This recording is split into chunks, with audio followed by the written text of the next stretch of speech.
Olá, colegas, bom dia. Estamos ao vivo para mais uma transmissão aqui no grupo Professores da Educação Infantil. Eu sou Gi Carvalho e estou voltando hoje com a proposta lançada ontem da leitura das diretrizes curriculares nacionais para a educação infantil, tá? Gostaria aqui de... Opa, gente! Gostaria aqui de fazer essa leitura com vocês, tá bem? Vamos ver direitinho. Vocês estão me vendo bem? Estão me ouvindo bem? Deixa eu me ajeitar aqui direitinho para dar uma luz melhor para vocês, tá?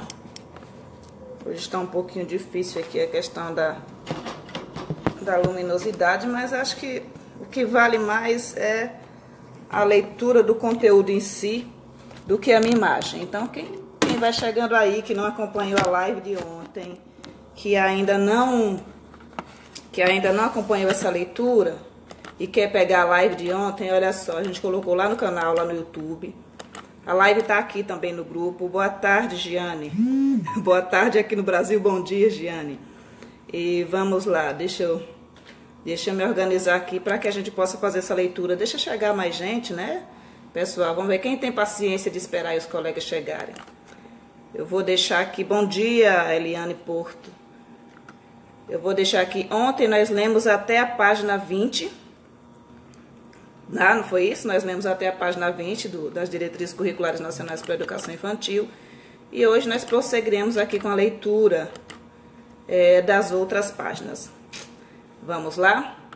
Da página 20, a gente parou no tópico 7, organização de espaço, tempo e materiais. Agora nós iremos ao 8, proposta pedagógica e diversidade.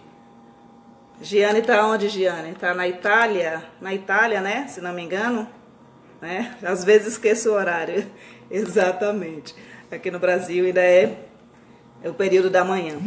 Então vamos lá, gente. Leitura das diretrizes e bases da educação infantil.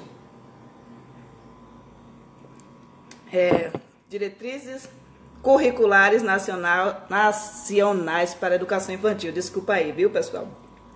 É que eu me distraí com o meu café.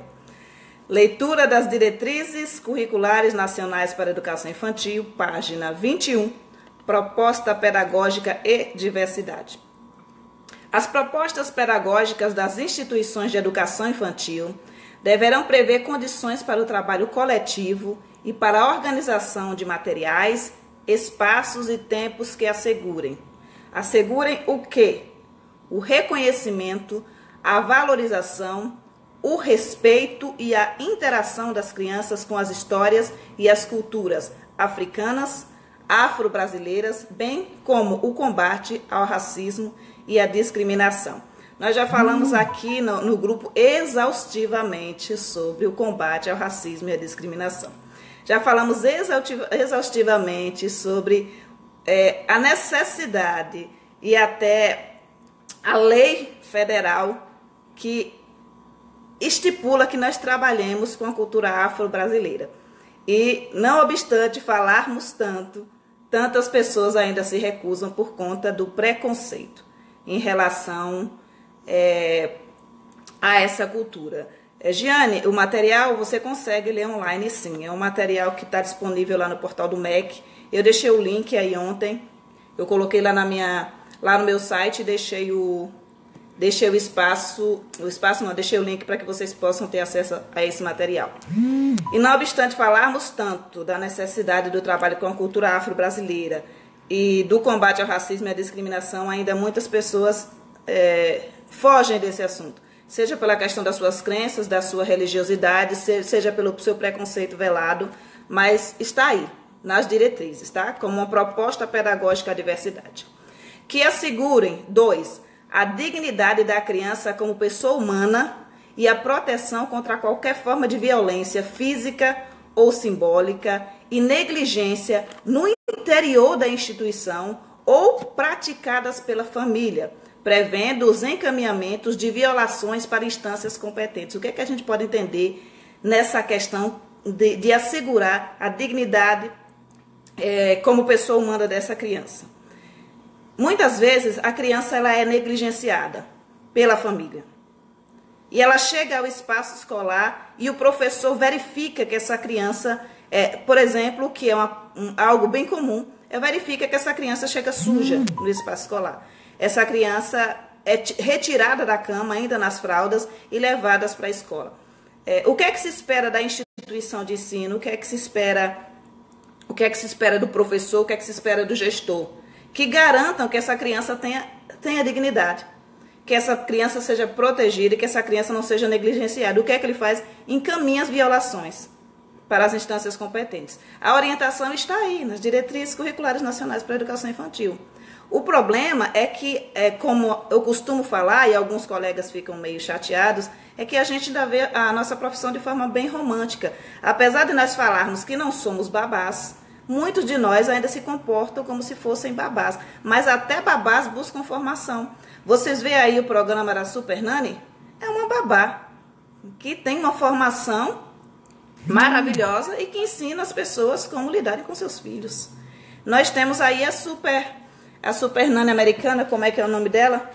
A daqui é a Cris Polly, a outra eu esqueci o nome, mas que também, quando ela vai em uma casa, ela dá orientação aos pais de como seus filhos devem ser criados, porque elas trabalham, elas estudaram para isso e elas trabalham com isso.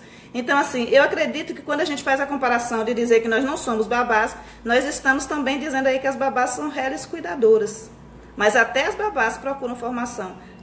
Pode ser que não seja a maioria delas, como talvez seja uma boa parcela de nós professores que não procuramos formação adequada para trabalharmos com essa criança, entende? E quando nós não procuramos formação adequada para trabalhar com a criança, e quando nós desconsideramos as leituras dos documentos oficiais, nós desconsideramos toda a teoria e vamos para a sala de aula simplesmente a fim de colocar as crianças no pátio, deixar que elas fiquem lá, e consideramos que isso é trabalhar com primeira infância, com educação infantil, sem que eu tenha conhecimento da criança, fica um pouco complicado de reivindicar que não sejamos tratadas como simples cuidadoras, tá bem? Giane, aqui na Itália estão todas as babás estão se aperfeiçoando, cursos, inclusive na linha Montessori, exatamente, porque para se trabalhar com criança, é preciso que a gente tenha o mínimo de conhecimento da criança, para que a gente faça pela criança o que realmente a criança precisa que seja feito e não o que a gente acha que tem que ser feito. Continuemos aí. Então, assim, quando a criança é negligenciada, quando a criança sofre violência simbólica ou violência física dentro do espaço escolar, que muitas pessoas preferem fazer de conta que não existe, mas existe sim. O que devemos fazer? O que faremos? Prosseguindo aí, o que fazemos nós? Por exemplo, às vezes alguns colegas chegam até mim e dizem assim, Gi, tem determinada professora lá no espaço em que eu trabalho que ela está maltratando as crianças, né? Ela está praticando violência física ou violência simbólica. O que eu devo fazer nesse caso, né? Ou seja, você está vendo a violência acontecer dentro do espaço escolar. Você está vendo essa dignidade ser negada. Você está vendo uma violência simbólica, uma violência física ser praticada dentro do espaço escolar. Muitas vezes vem uma violência em forma de olhar que reprova a figura da criança, a aparência da criança. Vem um olhar de nojo, vem uma fala preconceituosa de determinado professor. Se você for observar a questão da a proposta pedagógica e a proposta para a questão da diversidade, você vai procurar assegurar a essa criança dignidade.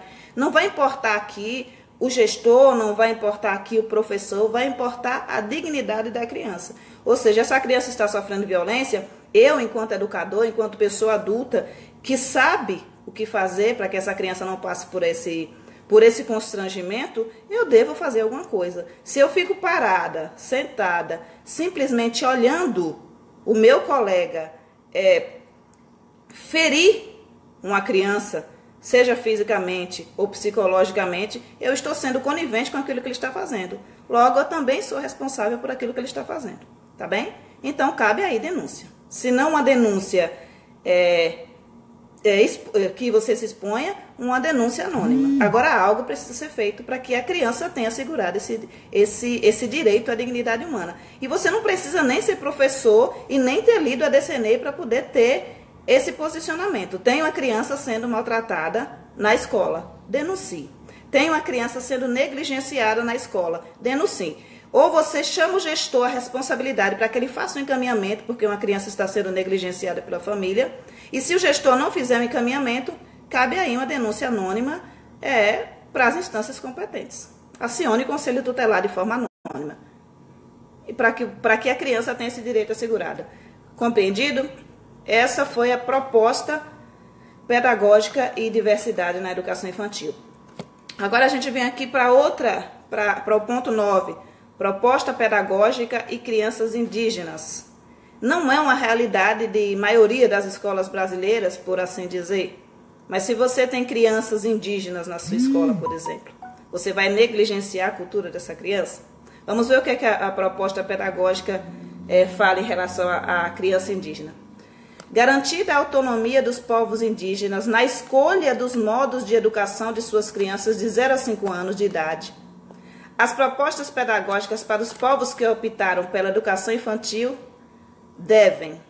para os povos que optarem pela educação infantil, devem proporcionar uma relação viva com os conhecimentos, crenças, valores, concepções de mundo e as memórias do seu povo. Reafirmar a identidade étnica e a língua materna como elementos de constituição das crianças. Dar continuidade à educação tradicional oferecida na família e articular-se às práticas socioculturais de educação e cuidado coletivos da comunidade. Adequar calendário, agrupamentos etários e organização de tempos, atividades e ambientes de modo a atender às demandas de cada povo indígena. A gente sabe aí que em relação às propostas pedagógicas indígenas, há aquelas tribos que preferem que as crianças não sejam inseridas nesses espaços de educação infantil, ainda que elas tenham um educador que seja também indígena. Depois eu vou trazer para vocês uma leitura bem interessante. Deixa eu dar uma olhada para ver se eu encontro aqui, já para deixar o link para vocês, sobre essa questão da criança indígena, tá? Não se pode de forma nenhuma querer impor à criança indígena a nossa forma de pensamento, as nossas crenças, os nossos dogmas. Não, aliás, não se pode impor a criança nenhuma as nossas crenças e os nossos dogmas. Mas muitas vezes os professores eles querem, alguns obviamente, não a sua grande maioria, mas alguns, eles querem de certo modo fazer aquilo que os portugueses faziam com o índio. Querem fazer com que todos sejam iguais, com que todos tenham a mesma crença, com que todos pensem da mesma forma, com que exista uma verdade absoluta. Olha, gente, aí tem aqui, ó, educação infantil indígena, o que é melhor para os curumins? Eu vou deixar para vocês essa proposta aí de leitura. Educação infantil indígena. Eu vou deixar aqui na live agora, já vou colocar aqui para vocês, tá? Para que vocês possam ler posteriormente, porque é muito interessante, né? A Gabriela disse: as babás estão se aperfeiçoando na Itália porque é um país que prioriza a educação infantil há muitos anos, desde o período pós-guerra. As escolas Reggio Emília são referência em educação infantil no mundo. Aqui no Brasil, infelizmente, temos uma realidade completamente diferente. Somos confundidas com babás, não desmerecendo essa profissão, mas porque são profissões completamente diferentes. Vamos lá, tá aí a colocação da Gabriela Mafalda, gente. E se vocês puderem pesquisar sobre Reggio Emília também, pesquisem. Vocês vão ter contato com uma leitura que muitas vezes não aparece aí nas universidades. Muitas vezes não aparece nas universidades brasileiras, na sua grande maioria. E vocês vão ter outra visão também de educação infantil, de primeira infância. Tá? Então, a questão aqui da educação infantil indígena, o que é melhor para os curumins? Tá? Eu deixei aí o artigo, vocês podem ler. Tá? Está lá na reportagem da revista Criança, do portal MEC. Vocês podem também baixar essa revista para leitura, para posterior leitura. Vamos lá? Vamos prosseguir aqui. Deixa eu ver. Então, essa é a proposta pedagógica e crianças indígenas. Proposta pedagógica e as infâncias do campo. Vamos lá? Tópico 10, Diretrizes Curriculares Nacionais para a Educação Infantil. As propostas pedagógicas da educação infantil das crianças filhas de agricultores, familiares, extrativistas, pescadores artesanais, ribeirinhos, assentados e acampados da reforma agrária, quilombolas, caiçaras, povos da floresta, devem reconhecer os modos próprios de vida no campo como fundamentais para a constituição da identidade das crianças moradoras em territórios rurais. E isso é muito, muito, muito importante, né? Fazer com que a criança perceba e valorize as suas raízes, valorize a vida no campo. Porque muitas vezes até o ensino no campo, muitas colegas aqui, eu tenho uma realidade de zona rural. Minha irmã trabalhou em escola do campo, eu já fiquei com ela algumas vezes em escola de campo também. E aqui é uma escola de interior. Então, o que se vê muitas vezes nas falas dos professores é: estude para você se tornar um médico, estude para você se tornar um doutor, estude que é para você se tornar uma pessoa bem-sucedida. E nesse bem-sucedida, o que acontece é que é desconsiderado, por exemplo, a figura do agricultor. É desconsiderada a figura do seu pai, a figura do seu avô. É como se a criança estudando para ser agricultora, para trabalhar na roça, para trabalhar na terra, fosse algo ruim. E esse preconceito vem das nossas falas aí, alcança as nossas crianças e elas muitas vezes crescem no campo pretendendo uma realidade de cidade grande, pretendendo aí se tornarem médicos, advogados, e é como se apenas essas profissões fossem importantes. E daí que a gente devesse fazer um trabalho voltado para o campo, não no sentido de enraizar as crianças no campo e de elas trabalharem no campo para latifundiários até morrer, mas fazer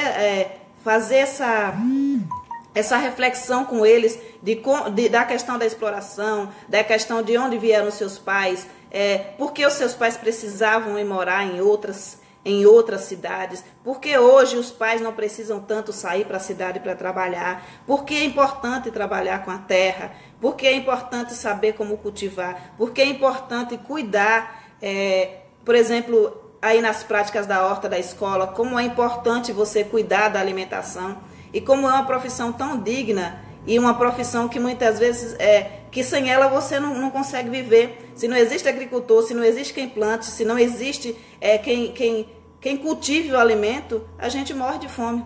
Então, o agricultor é uma figura extremamente importante na sociedade, só que é vista como algo que não tem importância.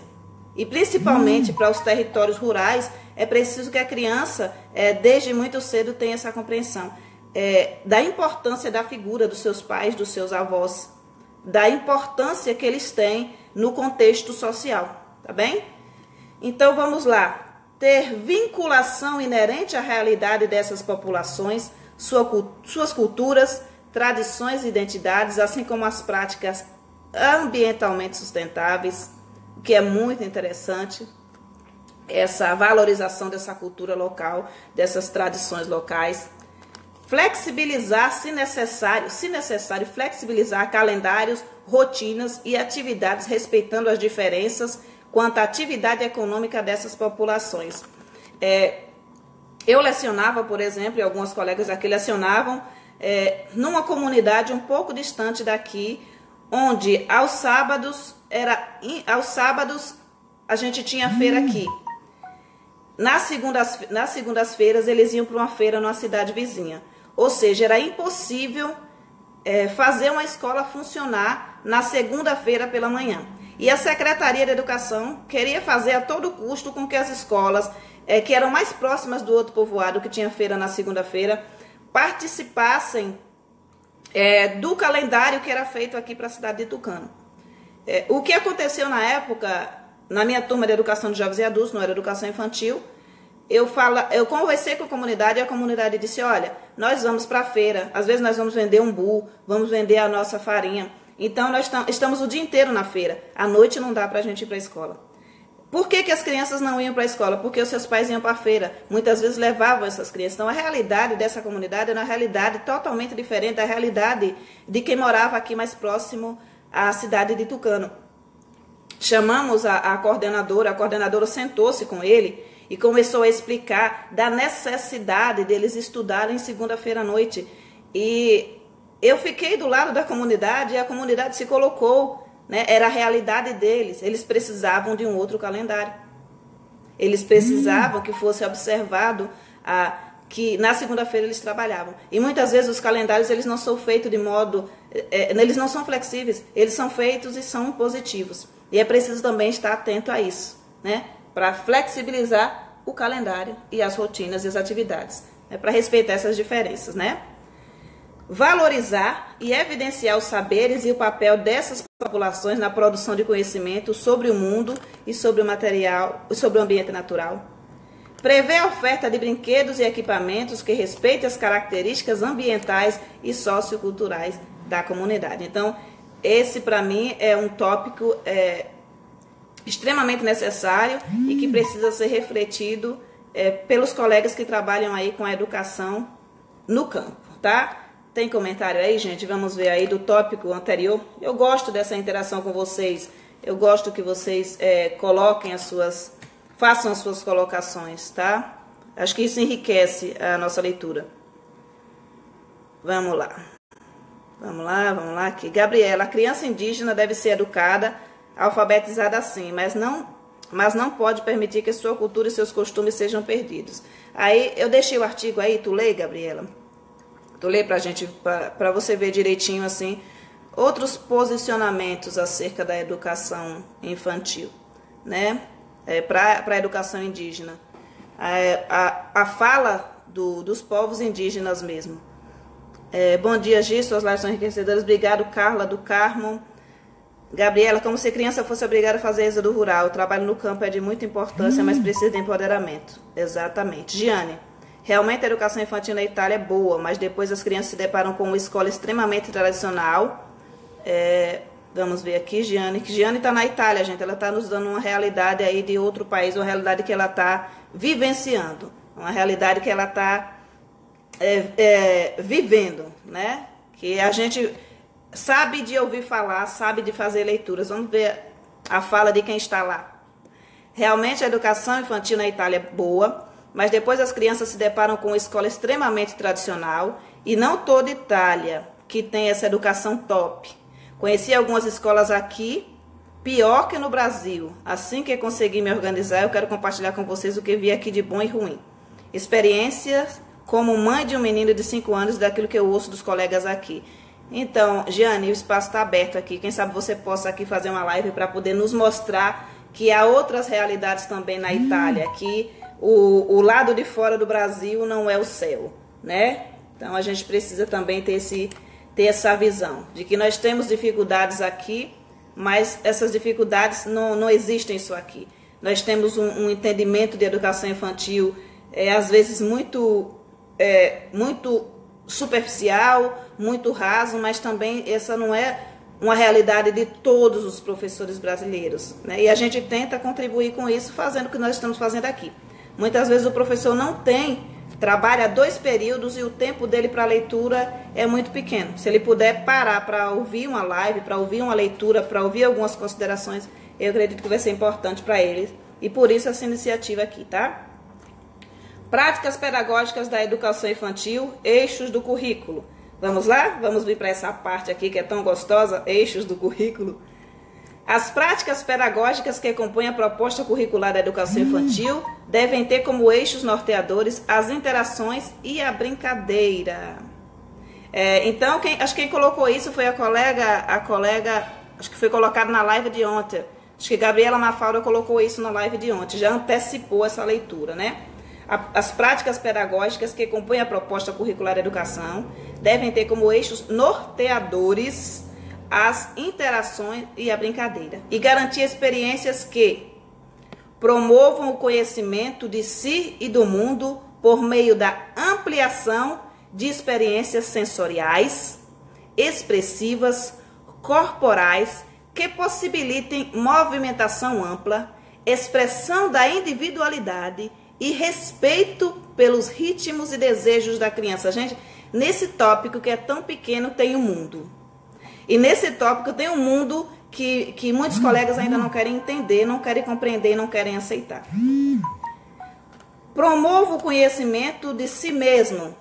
Por meio de quê? Da ampliação das experiências sensoriais, do trabalho das crianças com as mãos, das vivências das crianças, da exploração das crianças, experiências expressivas, experiências com o corpo, experiências de movimento, inclusive, como coloca, de movimentação ampla, ou seja, menos crianças fixas às cadeiras, menos crianças sentadas, menos crianças caladas, mais crianças correndo, caminhando, brincando, e mais respeito pelos desejos das crianças.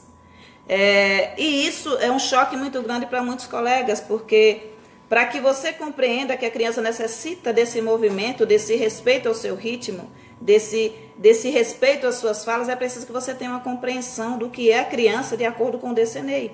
Se você tem a compreensão de que a criança é uma tábula rasa, é um vasilhame a ser preenchido pelo conhecimento do professor, ou que a criança é um adulto em miniatura, você não vai concordar com isso aqui. Então, para que você possa compreender o DCNEI, e essa proposta para o currículo, você precisa compreender que a criança é um sujeito, é um cidadão de direito. É uma pessoa que pensa, uma pessoa que deve ser escutada, uma pessoa que deve ter direito à fala. O espaço da educação infantil é da criança. Então, assim, mais movimento. Não apenas movimento, mas mais movimento, movimento amplo. Expressividade, respeito pela criança. E isso a gente ainda está em construção, né? Até porque aí a gente já começa a entrar nos problemas estruturais, nos problemas de infraestrutura, né? Como é que eu posso possibilitar uma movimentação ampla numa escola onde mal cabe o aluno, numa escola sem pátio, numa escola sem parque, numa escola onde a sala de aula está abarrotada com 20 crianças, 20 cadeiras, e eu não tenho sequer espaço para colocar essas cadeiras no canto. Que movimentação ampla vai ser essa? Eu colocando uma cadeira em cima de outra cadeira para que a criança tenha um espaço ali de 1 metro quadrado para ficarem 20 amontoadas. Então, o descumprimento já começa pela questão da estrutura. E isso é um problema no nosso país. Mas não quer dizer que eu não vá considerar as diretrizes curriculares nacionais para a educação infantil e não vá perceber a necessidade do movimento da criança, tá bem? Prosseguimos. Deixa eu ver aqui a fala da Gabriela. Eu uso as DCNEIs para todos os meus planos, meus projetos e meu cotidiano. Inclusive, eu tenho ela impressa em minha sala de aula. E dá para imprimir, é um documento... eu acredito que todas as escolas, os gestores, os coordenadores deveriam fazer isso. Eles deveriam imprimir as DCNEIs e entregar para os professores, como eu estava colocando ontem, fazer uma leitura desse documento nas semanas pedagógicas. E sempre que necessário, rever esse documento, reler esse documento. Tá bem?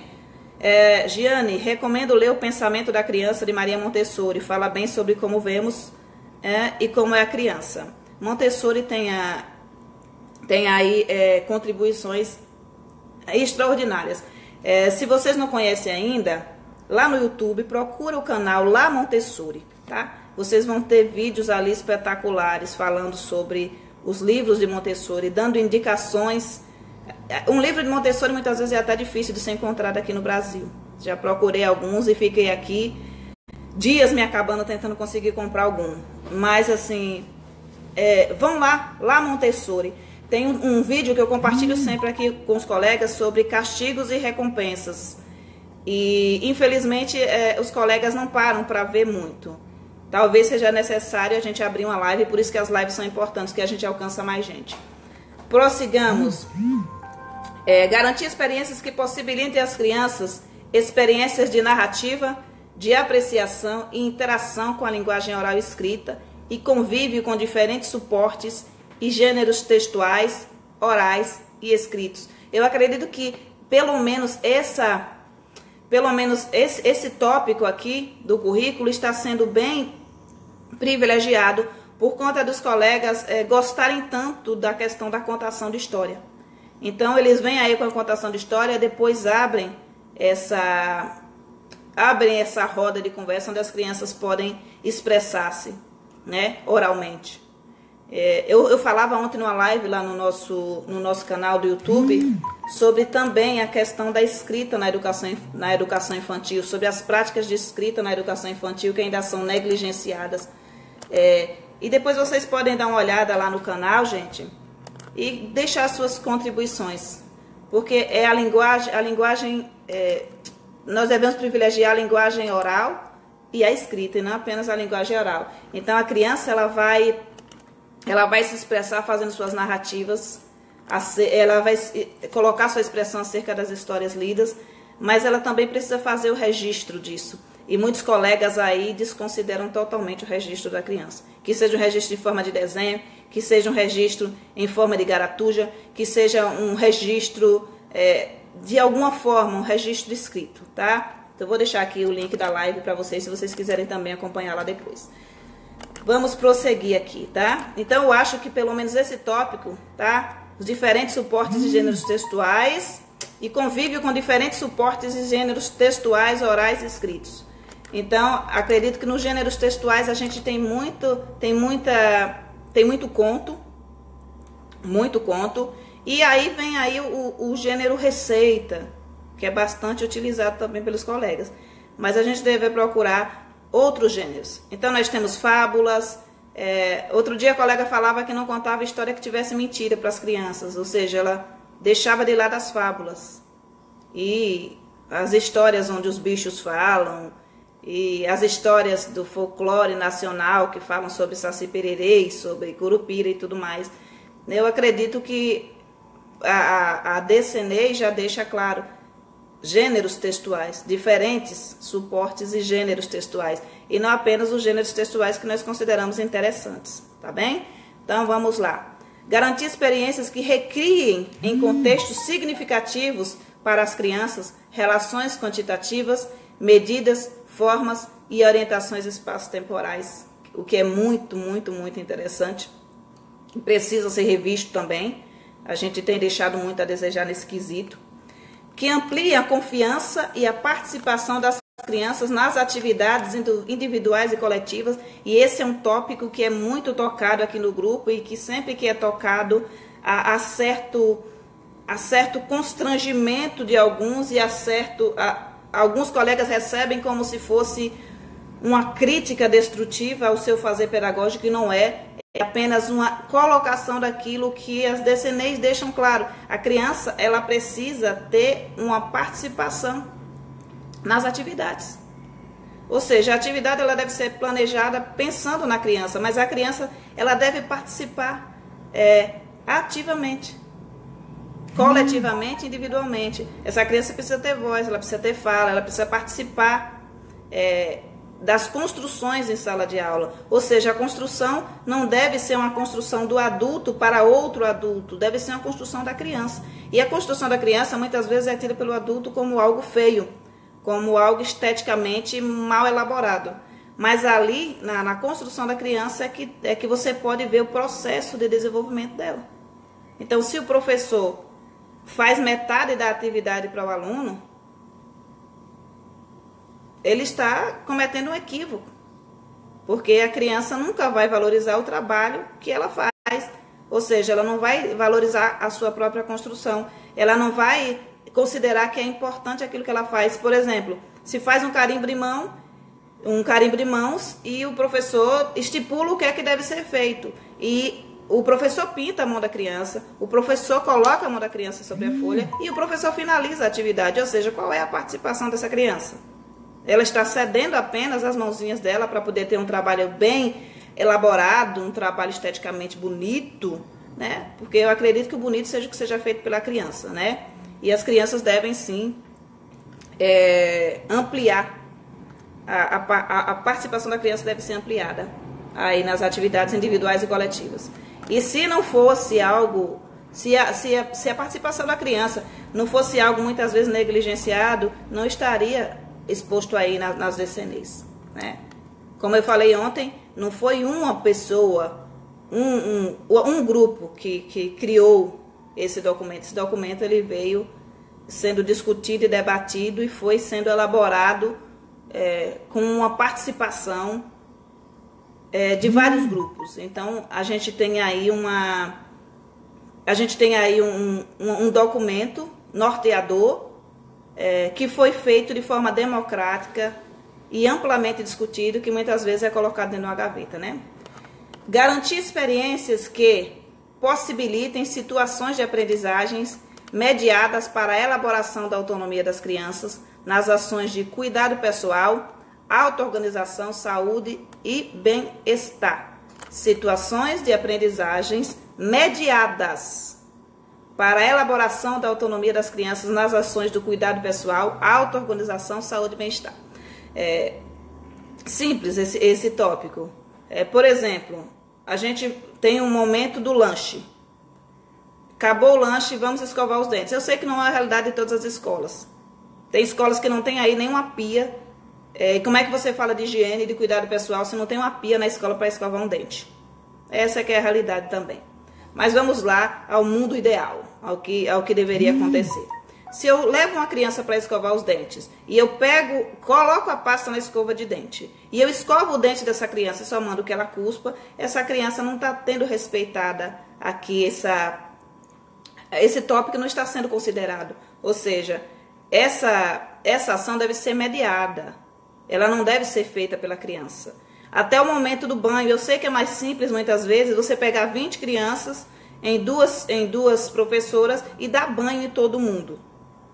Você dá o banho, você lava a criança inteira, você veste a criança. Quando na verdade, muitas vezes o que o professor deveria fazer, de fato, era possibilitar a essa criança que ela soubesse como é que ela veste a roupinha dela, como é que passa o sabão, como é que coloca a pasta na escova, como é que escova direitinho, o tanto de pasta que ela deve colocar na escova. Ou seja, tudo que for relacionado ao cuidado, o professor deve levar a criança a fazer, para que essa criança tenha autonomia e cada dia, com o passar do tempo, essa criança vá conseguindo fazer aquilo sozinha. E não com o professor. É claro que no momento da mediação de um banho, o professor vai observar se foi bem feito, se está bem limpo, se foi bem lavado. Isso é um trabalho de mediação. Mas não quer dizer que a criança não possa nunca tomar o banho dela. E isso também precisa ser trabalhado com os pais. Não faça pela criança o que ela pode fazer. Se as pessoas lessem mais Montessori, elas deixariam que as crianças experimentassem mais, com que as crianças fizessem mais. Vamos ver os comentários dos colegas? Vamos lá ver os comentários dos colegas. Vamos lá. Gabriela, e o imaginário infantil, como fica sem as fábulas?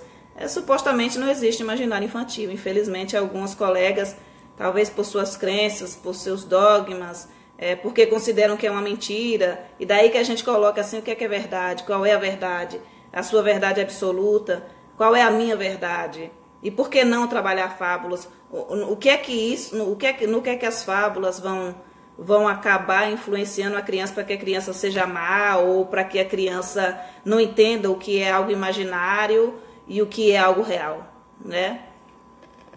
Gabriela, construção da criança sempre. Uma vez, uma mãe entrou na minha sala de aula dizendo que era sem graça porque não tinha nada de decoração de EVA. Eu precisei dizer que tudo que estiver nas paredes, deixa eu ver, tudo que estiver nas paredes será construído no decorrer do ano pelas crianças. Ela questionou, mas eles têm 2 anos. Eu disse sim, vai ficar lindo. Interessante como a gente também observe que parece que as crianças não sabem fazer. Nós subestimamos muito a criança. Nós subestimamos muito a capacidade da criança. E as crianças têm uma capacidade incrível de criação. Porque elas ainda não foram moldadas pela sociedade. Muitas delas, algumas já estão sendo aí, para fazerem de acordo com aquilo que todo mundo acha que é o bonito. Então, nós podemos ter aí em salas de 2 anos de idade, 3 anos de idade, construções artísticas espetaculares, apenas mediadas pelo professor, como o aluno como um agente construtor, um agente que faz aquilo que está nas paredes da escola. E a gente precisa rever também essa questão. Giane, falando de higiene dental, aqui as crianças não lavam o dente na escola. É proibido. E nem pensar em banho. Nisso o Brasil é à frente da Itália. Eu gostaria de saber por que, Giane, esse questionamento de que a criança não pode escovar o dente na escola e nem tomar banho na escola. Vamos lá, vamos prosseguir aqui com a leitura. Sempre que vocês forem ler, para vocês terem um entendimento maior acerca do livro, volta lá no início do tópico. O início do tópico diz assim: garantir experiências que... E aí vem os tópicos. Então, quando vocês forem ler novamente, volta com essa frase, tá? Garantir experiências que possibilitem vivências éticas e estéticas com outras crianças e os grupos culturais, que alarguem seus padrões de referência e de identidade no diálogo e conhecimento da diversidade. E daí que a gente já entre nesse momento com, muitas vezes com um entrave em relação a algumas famílias. E se vocês entrarem aí se vocês forem questionados pela família, pelas famílias, acerca de determinado conteúdo que você está trazendo, determinada vivência que você está trazendo, por favor, mostre o documento para eles, tá? Porque assim, ó, possibilitem vivências éticas e estéticas com outras crianças e grupos culturais, que alargue os seus padrões de referência e de identidade no diálogo e conhecimento da diversidade. Ou seja, a criança, ela não vai ter contato apenas com aquele grupinho social na escola que o pai considera que é top de linha. Ou seja, eu só quero que os meus filhos interajam com crianças que tenham um pai e uma mãe. Ou que meus filhos só interajam com uma criança que professem a mesma fé que eu. E isso, dentro do espaço escolar, não é possível. As crianças, elas terão uma diversidade ali de ideias, de modelos familiares. Então, isso não deve ser questionado pela família. Eu acredito que se a família tem um olhar preconceituoso em relação a outras culturas, ou se a família tem um olhar preconceituoso em relação a outras formações familiares, a família deve procurar um espaço onde caiba a sua criança, que seria uma escola confessional, tá bem? E não uma escola pública que é regida aí por normas, por diretrizes. E o professor precisa estar em consonância com essas diretrizes, com essas normas, e não com o entendimento de pai A ou de pai B. Muitas vezes um professor deixa de trabalhar com folclore brasileiro na sala de aula por conta de um pai que é religioso e não quer que o filho escute falar sobre folclore. Ou muitas vezes deixa de falar de religiões afro-brasileiras, que é algo que deve constar no currículo, por conta de os pais acharem que é coisa do demônio. Então, assim, é complicado você trabalhar numa escola pública, tendo que seguir as diretrizes e deixando de seguir as diretrizes para seguir a vontade de determinada pessoa. Então, quando isso acontece, mostra as diretrizes para esses pais, convoca uma reunião de pais e decidam o que é que pode ser feito nesse sentido. Seu filho vai perder as aulas de folclore, porque aí nós temos um projeto folclore que vai perpassar uma quinzena. Então, seu filho não vai poder ouvir nada de folclore. Nós temos do folclore as cantigas, que nós cantamos todos os dias na escola. O seu filho já tem contato com o folclore, tá? Então, não tem como você pegar isso e jogar para fora da escola, porque isso não existe. Eu não tenho como pegar uma música de cultura afro-brasileira e jogar ela para fora da escola, porque determinado pai não aceita essa música, que essa música seja ouvida pelo seu filho. Então, assim, a gente deve respeitar as diferenças, respeitar essa diversidade, mas levando em consideração o nosso eixo curricular, levando em consideração o todo, levando em consideração a maioria. E não simplesmente deixar que determinada pessoa, determinado pai ou determinada mãe venha reger o nosso fazer pedagógico a seu bel prazer, né? Nós não estamos na sala de aula ali para fazer de qualquer jeito ou para seguir a orientação de um. Nós estamos ali para cumprir as diretrizes. Nós estamos ali, sim, para buscar um consenso sobre como vamos trabalhar esse conteúdo. Ou seja, ninguém vai trabalhar a cultura, religião afro-brasileira, fazendo culto para as crianças serem doutrinadas, assim como a gente não vai falar da cultura cristã dentro da escola, que é a cultura de maioria da população brasileira, a gente não vai trazer como uma forma de doutrinar crianças e fazer com que as crianças sejam cristãs. Vamos mostrar uma diversidade. Existe essa religião, aquela religião, e cada um professa a sua fé. E todos devem ser respeitados. E todos devem ser tolerados, tá bem? Prossigamos aí. Giane, sobre a questão da higiene, né, Giane? Eles dizem que lavar os dentes na escola é muito risco de transmissão de doenças, pois as crianças podem trocar as escovas. Aí os órgãos de controle de saúde proibiram essa prática. Na escola, meu filho entra às 8 e sai às 4 e não lava os dentinhos. Só algumas escolas vão contra essa norma, mas assumem um risco, né? Eu acho que é uma questão de acomodação. E o banho nunca tiveram essa prática mesmo para as crianças que passam o dia inteiro na escola. Né? Talvez por conta do clima, né, Giane? Vai saber. Aqui a gente toma muito banho, né? Principalmente aqui no Nordeste. Se a criança ficar no Nordeste aqui o dia inteiro sem tomar banho, ninguém vai conseguir ficar perto, não. Porque elas correm muito, ficam muito suadas e tem muito, muito, muito calor. Né? Então, vamos lá.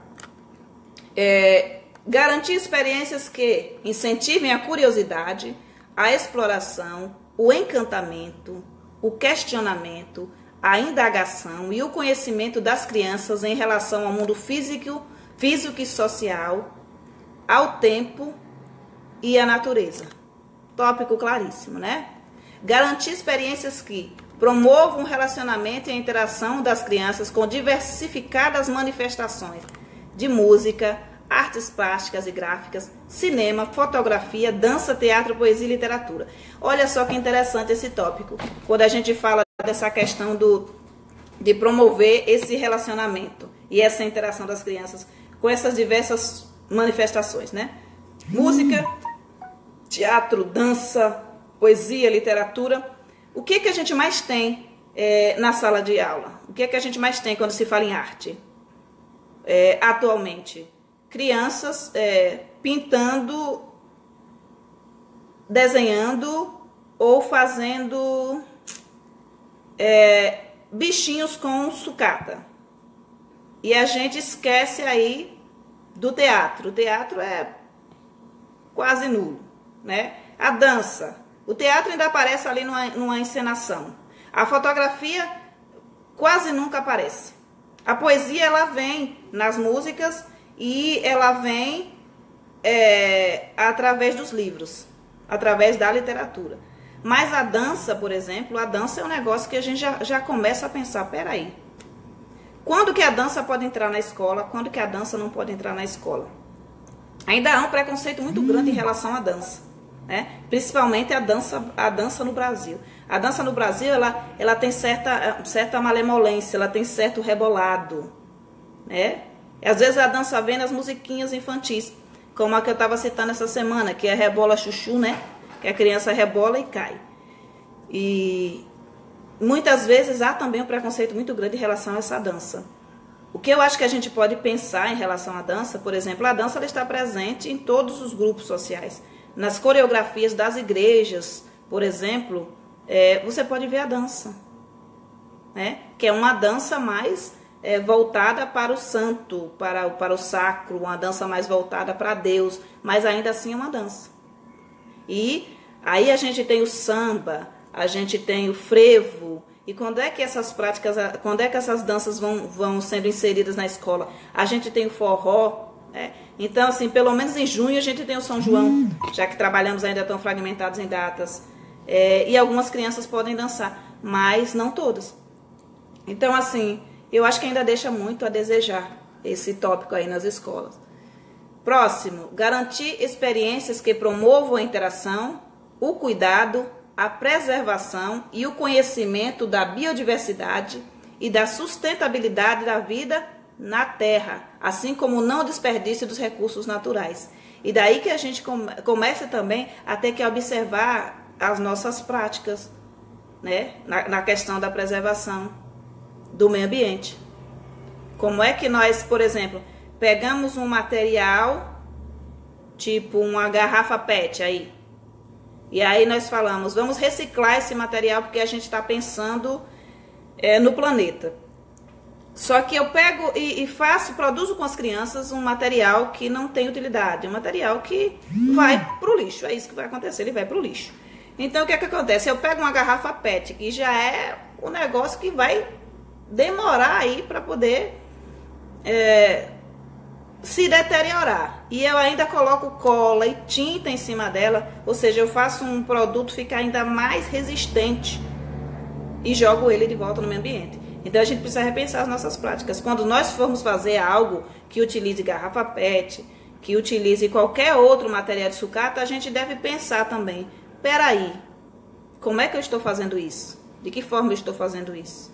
Né? Como é que isso daqui vai voltar para o meio ambiente? Será que isso daqui realmente é uma reutilização de material? Será que esse material vai ficar aí mais tempo tendo outra utilidade? Ou esse material vai voltar para o lixo amanhã? Então a gente precisa também repensar essas nossas práticas. Garantir experiências que propiciem a interação e o conhecimento pelas crianças das manifestações e tradições culturais brasileiras. E daí que a gente volta lá ao tópico anterior, né? A interação e conhecimento das manifestações e tradições culturais brasileiras. Ou seja, o carnaval é uma manifestação e uma tradição cultural brasileira. Mas se você vai trazer aqui o carnaval para dentro da escola, para propiciar essa interação e esse conhecimento, o que é que vai acontecer? Você já vai iniciar o ano tendo uma discussão com um pai ou uma mãe. Não são todos, é uma minoria, não é uma maioria, mas é uma minoria. Só que as crianças elas precisam conhecer essas tradições e essas manifestações culturais. Como, por exemplo, o funk. É uma manifestação cultural. Não é porque eu não gosto do funk que o funk não é cultura. Cultura não é o que eu acho bonito, cultura não é o que eu gosto. Cultura não é o que eu quero que seja. A cultura popular, ela está aí. A criança traz essa cultura para a escola. Não precisa o professor ir até a rua para poder perceber a cultura. A criança traz para dentro da sala de aula. E o professor vai fazer o quê quando a criança trouxer o funk para dentro da sala de aula? O que é que o professor faz? Ele desconsidera, joga fora e diz não cante isso porque isso daí é uma porcaria? Ou o professor parte da premissa de que ele deve valorizar a cultura do seu aluno e ele procura trazer para o ambiente escolar um funk diferente, um funk infantil. Porque assim, não é porque é cultura de periferia, não é porque é cultura de favela, que é uma cultura que a gente deve jogar fora. Muito pelo contrário, a gente deve propiciar que a criança conheça. Como é a questão do axé music. Por que axé?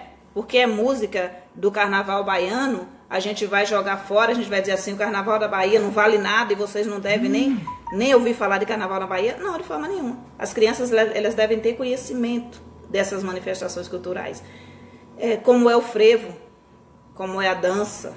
Você pode possibilitar um conhecimento amplo ou você pode se fechar em determinada cultura e dizer assim, eu só vou trazer para a escola o que eu achar que é bom da tradição brasileira. Então, o seu aluno ele não vai ter um conhecimento amplo de cultura e de tradições do nosso país. Ele vai ter o conhecimento que você quer que ele tenha, que é um conhecimento fragmentado, um conhecimento dentro daquilo que você considera que é importante, né? Então, o que está permeando aí a sua prática pedagógica, as suas concepções, aquilo que você considera que é bom, o que você considera que é ruim. Então, assim, em relação às culturas, às manifestações culturais, você deve trazer isso para a sala de aula de forma imparcial e de forma a fazer com que a criança conheça a manifestação. Não firmar para que a criança ame determinada manifestação e considere que aquilo é o suprassumo da cultura brasileira. Mas você deve trazer também aí algo mais erudito, algo mais... Nós temos aí uma artista brasileira que eu considero que é espetacular, que é a Carmen Monarca. Depois procurem aí Carmen Monarca, no show do André Rieu. Ela canta maravilhosamente bem. Minha filha ficou, certa feita, embevecida. Ela estava limpando o quarto e ela foi para a portinha do quarto e ficou assim. estática diante da Carmen Monarca cantando num concerto do André Rieu, né? E a gente pensa que a criança não gosta de algo que é mais ópera, que é mais assim, mas a criança gosta também. Cabe a nós deixarmos que a criança perceba essas outras culturas. Se ela vai gostar da cultura ou se ela não vai gostar, isso deve ser uma decisão dela e não nossa. Gabriela, uma vez eu li um artigo sobre as sucatas nas escolas que falava justamente sobre isso. Voltamos lá à sucata, né? Vamos lá. A funcionalidade desses materiais. E quando trabalhamos com sucatas, não devemos exigir um determinado material, devemos trabalhar com ele desconstruindo, como que esse descontrido, acho que foi uma palavra aí que você digitou e o corretor lhe traiu. Com que se tem disponibilidade. Quando exigimos material, a família muitas vezes compra um produto que não está acostumada a comprar para a criança usar a embalagem porque a professora exigiu. A oposição ao capitalismo, que é uma das funções da educação ambiental, não se cumpre exatamente. E daí a gente vem com outra reflexão, que é uma reflexão adorável, que é a questão da cultura do capitalismo sendo firmada ano após ano, no momento que nós presenteamos a criança todas as datas, e nós compramos e compramos e compramos e compramos e ensinamos para a criança muitas vezes de forma indireta que se alguém lhe ama, ela lhe dá algo material, né? E a gente precisa também desconstruir isso em nós, porque as crianças não vêm com essas impressões, somos nós que firmamos essas impressões nela. E garantir experiências que possibilitem a utilização de gravadores, projetores, computadores, máquinas fotográficas e outros recursos tecnológicos e midiáticos. E daí a gente já vem com a questão da tecnologia, que muitas vezes o professor tem aversão. Tem professores que têm um verdadeiro terror, um verdadeiro medo da tecnologia. Mas a gente vive num mundo tecnológico, onde as crianças estão aí o tempo inteiro com celulares, nos computadores, com máquinas fotográficas. E ainda se tem muito medo, muitas vezes, de entregar um celular na mão de uma criança para ela tirar uma foto, né? Então, se você ainda é muito fechado na questão da tecnologia, ainda tem muito medo da tecnologia, é uma boa hora para você aprender. Para você aprender a usar os projetores, os gravadores, para você aprender a usar os celulares, todos os recursos tecnológicos. Até porque, se não fosse a tecnologia, eu não poderia estar fazendo essa live com vocês, não poderia estar tendo essa conversa com vocês. A gente não estaria aqui fazendo essa leitura e de forma tão interativa, em que eu vou lendo e vocês vão deixando as impressões de vocês, e que eu acho tão enriquecedor. Como eu falo para vocês, eu tenho um canal no YouTube. Eu poderia estar fazendo os vídeos e colocando lá. É lá que eu monetizo, é lá que eu ganho dinheiro. Mas eu tenho essa preferência de vir até o grupo e de conversar com vocês. Porque eu preciso ouvi-los, eu preciso saber suas impressões. Eu gravo transmissões, eu faço transmissões ao vivo no YouTube. Mas não é como fazer uma transmissão ao vivo ouvindo as opiniões de vocês, lendo as opiniões de vocês, sabendo o que vocês pensam de determinado tópico. E isso eu acho espetacular, tá bem? Prossigamos. As creches e pré-escolas, na elaboração da proposta curricular, de acordo com suas características, identidade institucional, escolhas coletivas e particulares pedagógicas, estabelecerão modos de integração dessas experiências, compreende? Então, no momento que as creches e as pré-escolas forem fazer a construção do currículo, elas precisam levar em consideração esses tópicos colocados aí pelo